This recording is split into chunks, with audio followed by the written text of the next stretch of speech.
Sarah Winter está presa por ataques à democracia. O ministro da Educação, Abraham Weintraub, pode ser demitido a qualquer momento. Quem já confirmou o pedido de demissão foi o secretário do Tesouro Nacional, Mansueto Almeida. Quem deveria ser demitido, mas segue firme no cargo, é o presidente da Fundação Palmares, que agora mandou apagar da galeria do site a biografia de importantes líderes abolicionistas. Vamos comentar ainda a invasão de hospitais e a bancada da Liberdade baixando em peso o nosso novo aplicativo.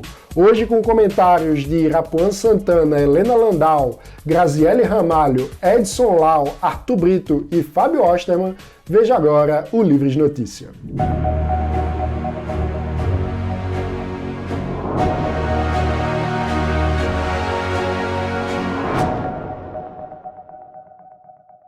Líder do movimento bolsonarista de extrema-direita 300 do Brasil, a ativista Sarah Winter foi presa ontem de manhã com outros 5 ativistas do seu grupo lá em Brasília pela Polícia Federal após uma decisão do ministro Alexandre de Moraes do STF. Essa prisão foi embasada na Lei de Segurança Nacional e o processo ainda está em sigilo. No sábado, o grupo liderado por Sarah Winter disparou fogos de artifício contra o prédio do Supremo Tribunal Federal e também tentou invadir o Congresso Nacional, mas acabaram impedidos pela Polícia Legislativa. Um detalhe, enquanto eles subiam a rampa do Congresso, gritavam lá, acabou porra, aquela referência à expressão horrível do presidente Jair Bolsonaro.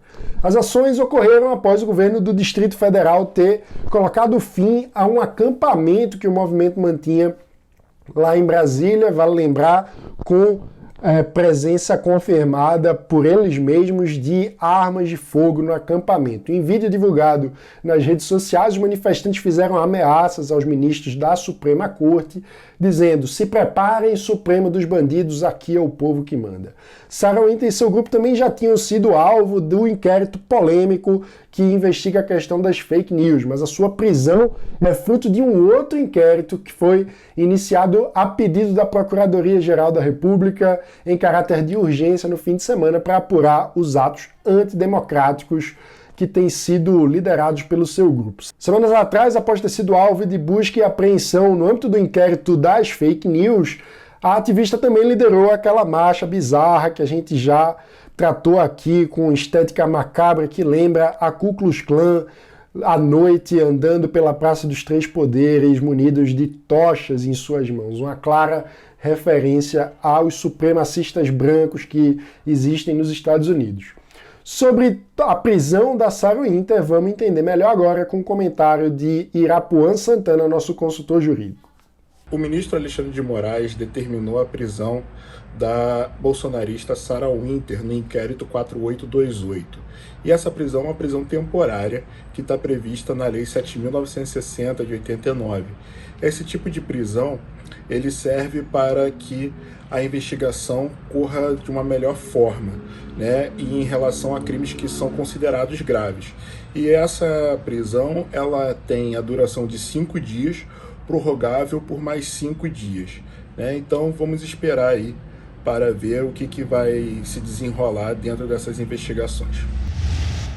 Quem também participou desses protestos antidemocráticos no fim de semana foi o ministro da Educação, Abraham Weintraub, inclusive sem máscara, e aí ele finalmente parece que está balançando no cargo depois de fazer muita besteira. Ontem o presidente Jair Bolsonaro assumiu que a participação do ministro foi infeliz, não foi muito prudente, para usar a expressão de Bolsonaro, não passou um bom recado sobre o posicionamento do governo e, portanto, era um problema que ele precisava resolver. Nos bastidores, o que se diz é que o presidente busca uma saída honrosa para o ministro, mas a situação já é insustentável. Vale lembrar que no famoso vídeo da reunião ministerial de 22 de abril, o ministro da Educação fala impropérios, defende a prisão de presidente do Supremo Tribunal Federal, apesar de jamais ter feito qualquer denúncia concreta, nem trazido nenhum tipo de prova sobre qualquer crime cometido por algum membro do ministro, que, no fim das contas, demonstra aí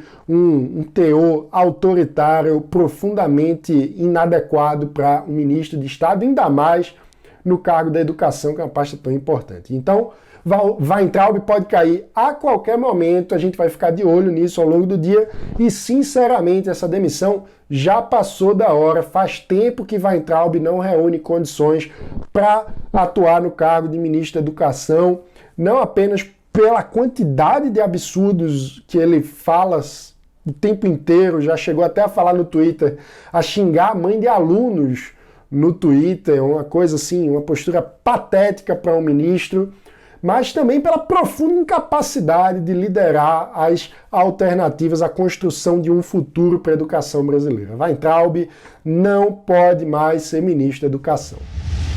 Quem está oficialmente de saída do governo Bolsonaro em agosto é o secretário do Tesouro Nacional, Mansueto Almeida, um dos maiores economistas mais respeitados no Brasil inteiro, na academia e fora dela, um dos maiores especialistas em finanças públicas. Ele diz que continua acreditando no compromisso da agenda reformista do ministro Paulo Guedes, mas admite que não será possível encontrar o equilíbrio fiscal durante o governo Bolsonaro. Só seria possível num próximo governo. De toda forma, Mansueto garante que não há motivos para preocupação em relação a uma mudança de rumo no compromisso com o equilíbrio fiscal, principalmente em relação ao teto de gastos. Após a sua exoneração, o secretário deve cumprir a quarentena própria para quem ocupa esse cargo e seguir carreira no setor privado. Sobre isso, vamos ouvir agora o comentário da presidente do Conselho Acadêmico do Livres, a economista e advogada Helena Landau. Claro que quando o nome como Mansueto Almeida pede demissão, fica todo mundo aflito, né? A Mansueto é um espetacular funcionário, fez um trabalho excelente no Tesouro nesses anos, tanto como sub da Ana Paula no governo Temer, onde se começou a reverter, né, a trajetória de grande endividamento iniciada no governo Dilma. A Mansueto tem uma experiência enorme na área de contas públicas, sempre foi um destaque nesse campo. A gente fica aflito, mas a gente tem que imaginar que a Secretaria do Tesouro não pode depender de um nome. Ela deve depender de uma política firme de controle de gastos, de proposição de políticas que permitam o melhor manejo do gasto público, como, por exemplo, diminuir despesas obrigatórias, como foi a reforma da Previdência, e agora a próxima deve ser a reforma do funcionalismo. O Bruno vem dessa tradição do Espírito Santo. O Bruno foi uma escolha provavelmente do Mansueto. Eu acho que a gente vai ter continuidade nas políticas. A transição foi muito bem feita, muito bem organizada, e o nosso desafio continua sendo o mesmo: controlar as contas e os gastos públicos. Mais uma polêmica envolvendo o Sérgio Camargo, presidente da Fundação Palmares, organização vinculada à Secretaria de Cultura, que em tese existe para defender o legado cultural dos negros na formação histórica do Brasil. Dessa vez ele mandou apagar do site da Fundação as biografias de diversas personalidades negras importantes na história do Brasil, supostamente porque seriam esquerdistas. E veja só, entre os nomes estão os liberais abolicionistas José do Patrocínio, André Rebouças e Luiz Gama, que é o patrono da setorial antirracista do Livres. Hoje eu estou aqui para poder repudiar a ação da Fundação Palmares, que simplesmente apagou a biografia de diversas personalidades liberais abolicionistas sobre a alegação de que estes eram esquerdistas. Isso só mostra como essa polarização absurda só cega as pessoas. Personalidades como André Rebouças, José do Patrocínio e Luiz Gama não são esquerdistas. Eles são liberais que defenderam a liberdade do povo negro. E não é à toa que o Luiz Gama é homenageado e recebe o nome da nossa setorial.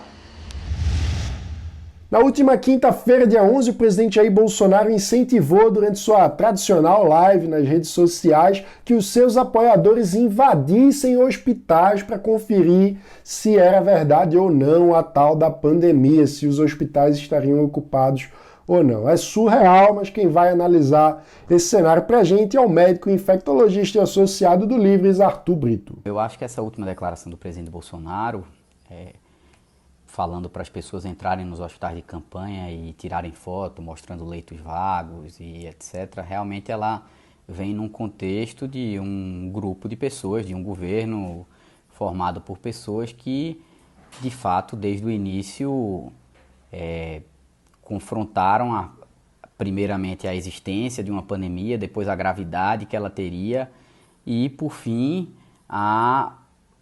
confrontaram a própria dor das pessoas com a realidade que é uma pandemia onde o Brasil tem feito um papel ruim. Já somos o segundo país, estamos caminhando rapidamente para sermos o segundo país com o maior número de mortes. Claro que isso, do ponto de vista proporcional, não é verdade, mas do ponto de vista de números globais, sim. E também é evidente que quando você tem um racha na liderança do país, e é claro que a Presidência da República e o Governo Federal exercem uma forte liderança no país, quando você tem um racha, governadores dizendo uma coisa, prefeitos dizendo outra, governo federal, União falando outra coisa, ministros que se sucedem com discursos também antagônicos, é claro que isso enfraquece demais o combate à pandemia no país, porque um discurso unificado ele faz a mensagem chegar mais forte nas pessoas. Em todo lugar você vai ter pessoas que vão negar os problemas, que querem que o problema não exista. Então, essas pessoas já está mais do que provado por diversos estudos que as pessoas querem alguém que fale o que elas pensam para que isso reforce o próprio pensamento que elas já têm. E é isso que tem acontecido no Brasil, porque todos sabíamos que uma pandemia dessa magnitude seria muito dura do ponto de vista social, do ponto de vista econômico. Quando você tem uma pessoa num cargo tão elevado quanto a Presidência da República, colocando em dúvida o tempo inteiro as medidas de combate, essas pessoas se sentem autorizadas a reforçar esse entendimento de que tudo não passa de uma grande conspiração ou de uma grande farsa e é de fato uma pena para o país. Nós lançamos ontem o nosso tão aguardado aplicativo Eu Sou Livre, já está disponível nas App Stores, tanto para Android como para iOS. Lá nós vamos consultar nossos associados sobre posicionamento do Livres, deixar em primeira mão você em contato com o nosso conteúdo, não dependa de algoritmo das redes sociais, esteja em contato direto com o Livres através de nosso aplicativo. Os membros da Bancada da Liberdade já estão em peso baixando o aplicativo, vamos dar uma olhada.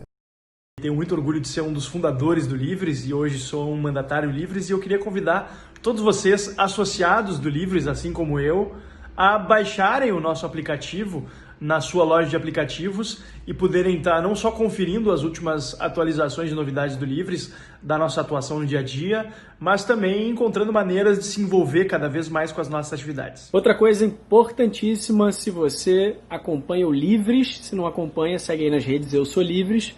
O Livres é uma associação liberal que está lançando hoje um aplicativo também que você pode baixar no seu celular. Não esquece de baixar. Pessoal, boa tarde. Passando aqui para divulgar o aplicativo que o Movimento Livres lançou.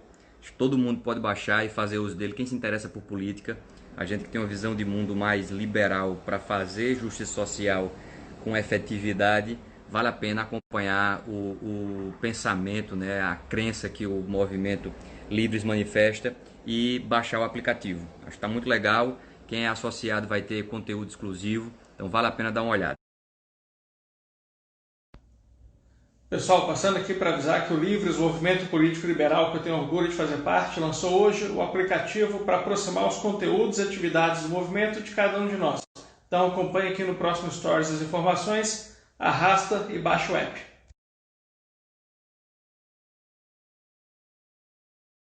Você também pode baixar o aplicativo para iOS ou Android, está disponível nas App Stores, também com link aqui na descrição do vídeo, lá no nosso site, enfim, como você preferir.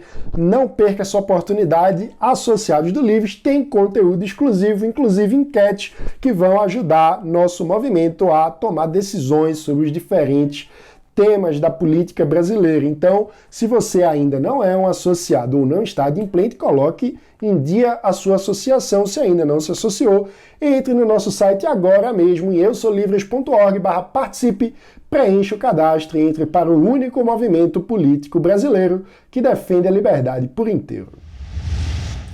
Esse foi o Livres de Notícia de hoje. Deixa aqui o seu like no vídeo, se inscreva no canal e ative o sininho para não perder as notificações. Não se esqueça, baixe o nosso aplicativo e fique por dentro do nosso conteúdo em primeira mão ao longo de todo o dia. O Livres de Notícia, como você sabe, de segunda a sexta-feira, sempre às 7 da manhã, traz para você os principais destaques do dia para quem defende a liberdade por inteiro. Obrigado e até a próxima.